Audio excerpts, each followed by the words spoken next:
जैसा कि हमने पिछले एपिसोड में देखा कि किंग लान ने जान लिया था कि जिंग के पास सीक्रेट डिवाइन आर्ट है और उसको सभी के सामने इस आर्ट को यूज़ करने से मना करती है।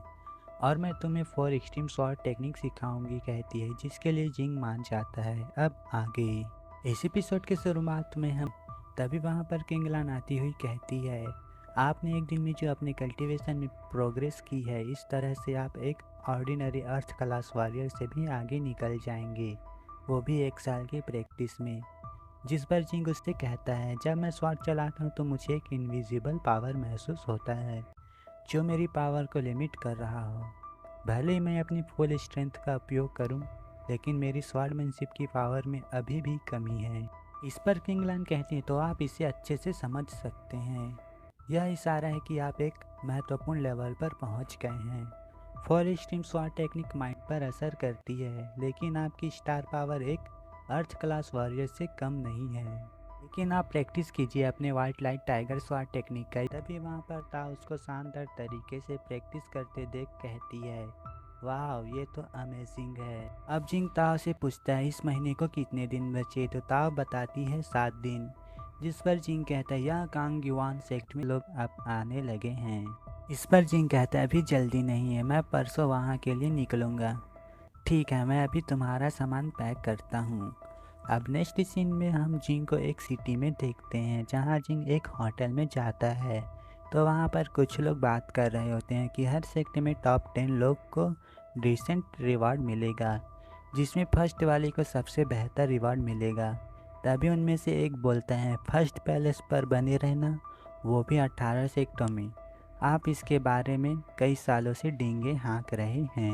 जिस पर दूसरा पर्सन कहता है, हम में से कौन कौन सोचते हैं कि यह सबसे अच्छा मौका है इस साल सर्वश्रेष्ठ बनने का।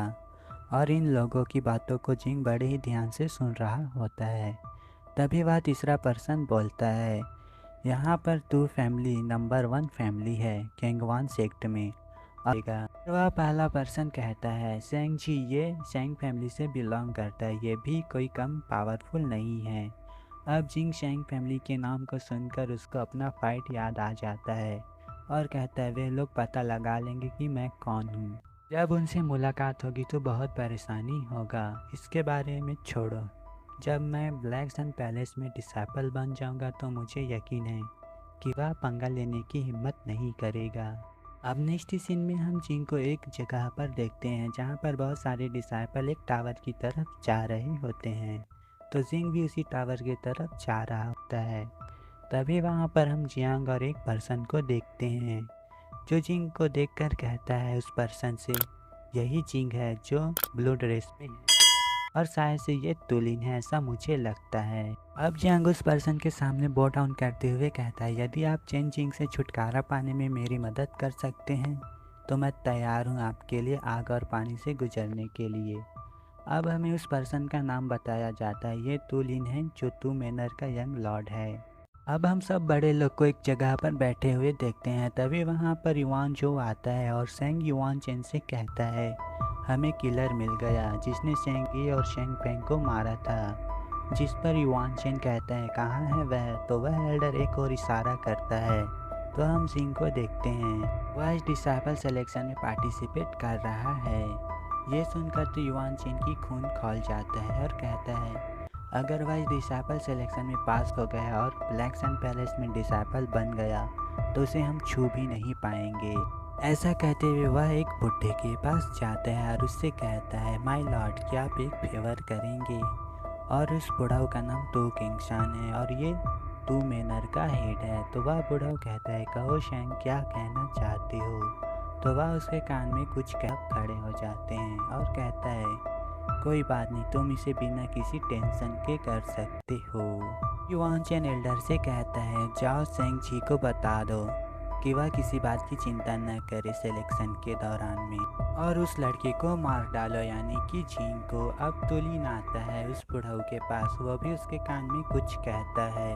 बूढ़ा उसकी बात को सुनकर कहता है, अगर यह सब ठीक है तो यह बच्चा जीवित नहीं बचेगा।